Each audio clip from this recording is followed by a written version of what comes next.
L'être humain, quel que soit son statut, il existe un lieu qu'il visite au moins une fois dans la journée. Il s'agit des toilettes. Il s'y rend soit pour uriner, soit pour les selles. Les toilettes constituent donc un mode d'assainissement de base utilisé dans le monde. Qu'elles soient traditionnelles ou modernes, elles assurent la santé des usagers en évacuant les excréments et protégeant ainsi l'environnement. Érigées dans les maisons, les écoles, les églises, les hôpitaux et même les lieux publics, les toilettes sont de plus en plus mal entretenues. Il y a des maisons dont les toilettes sont communes. Si c'est commun là, c'est difficile à entretenir entre les locataires.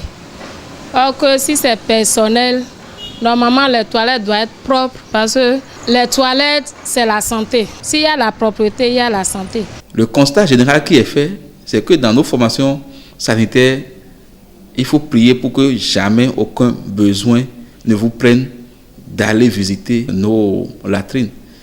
C'est vraiment sale. Il n'y a aucune hygiène dans les WC, dans les douches des formations sanitaires. Et on se demande comment les hôpitaux qui doivent faire la promotion de l'hygiène puissent accepter cet état de choses. Cet état de choses, comme le dit le médecin, est source de plusieurs problèmes sanitaires. Nous sommes tous exposés au risque d'attraper des infections au niveau des toilettes. Il ne faut pas oublier que les matières fécales qui sont déposées au niveau des toilettes génèrent des microbes. Si nous prenons les toilettes de type moderne qu'on fait avec les faïences, malgré qu'il y a un circuit d'eau qui permet de chasser les matières fécales vers les fosses, c'est également un milieu microbien parce que le liquide qui est là crée également un écosystème qui permet la multiplication des germes. Alors, si ces latrines modernes ne sont pas nettoyées de façon régulière, vous comprenez que toute personne qui va également utiliser cet instrument, malgré qu'il soit moderne, bien blanc, c'est également un milieu où on peut rencontrer des infections. Pour éviter ces pathologies, chacun se doit de contribuer à l'entretien des toilettes dans son environnement. Dans chaque foyer, c'est le devoir de la maman. Si la maman fait bien, comme ça, elle éduque déjà ses enfants à partir de petit âge. Donc la maman se lève le matin, elle doit aller aux toilettes, elle doit laver ça d'abord, elle doit bien laver leurs toilettes avant que les enfants n'aillent se laver, même avant d'aller à l'école.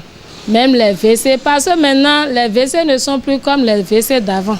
Concernant les élèves du second cycle, du premier cycle, il y a eu sensibilisation qui s'est faite au niveau des enfants par classe pour leur montrer déjà comment est-ce qu'il faut mettre les toilettes au propre.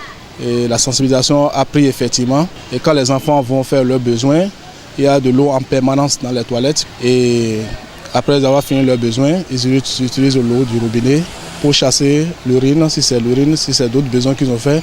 Voilà, ils font passer également le besoin. Ce geste permet déjà à l'enfant de mettre son environnement beaucoup plus propre. Pour entretenir les toilettes, puisqu'il faut les entretenir au jour le jour, à côté du travail que le gardien fait dans la maison, il est chargé tous les matins de nettoyer les toilettes. On lui a acheté, n'est-ce pas, les éléments, les ustensiles de le faire, les brosses et autres, les gants, pour pouvoir, n'est-ce pas, entretenir les toilettes là. Et en dehors de cela, au niveau, n'est-ce pas, des petites classes C2 jusqu'au CM2 par exemple, on organise à des moments donnés des visites, n'est-ce pas, des toilettes pour qu'eux-mêmes, ils apprennent, ils mettent la main à la pâte pour essayer, n'est-ce pas, d'apprendre à entretenir, n'est-ce pas, les toilettes. Parce que avec le nombre qu'ils font, malgré l'intervention du gardien, après 1 heure, 2 heures, 3 heures du temps, puisque le gardien, lui, ne fait ça que le matin. Mais déjà à 16 heures, vous arrivez là, c'est déjà malpropre. Donc il faudrait que les élèves eux-mêmes, il faut qu'ils accompagnent, n'est-ce pas, le gardien dans cette tâche-là pour que la maison soit propre. Actuellement, il y a eu des études que nous faisons sur l'hygiène hospitalière, sur l'hygiène des latrines, et nous constatons que les responsables de ces hôpitaux ne réservent pas de grands moyens pour l'hygiène hospitalière. Et du coup, Les latrines, vous comprenez que c'est laissé totalement. C'est vrai qu'il y a certains hôpitaux qui font également de la contractualisation, mais ce n'est pas encore fait dans les normes. Donc, il revient donc à chaque établissement, tel que je l'ai dit, de responsabiliser des employés, de responsabiliser des entreprises d'hygiène pour que les gens puissent quand même assurer une propreté de ces lieux. Il est coutume d'entendre dire que pour vérifier la propreté dans une maison, il faut visiter ses toilettes. Au-delà de ceci, c'est la santé qui est en jeu lorsque les toilettes sont abandonnées ou mal entretenues. Il est donc important de ne point négliger l'assainissement et l'hygiène de ce local.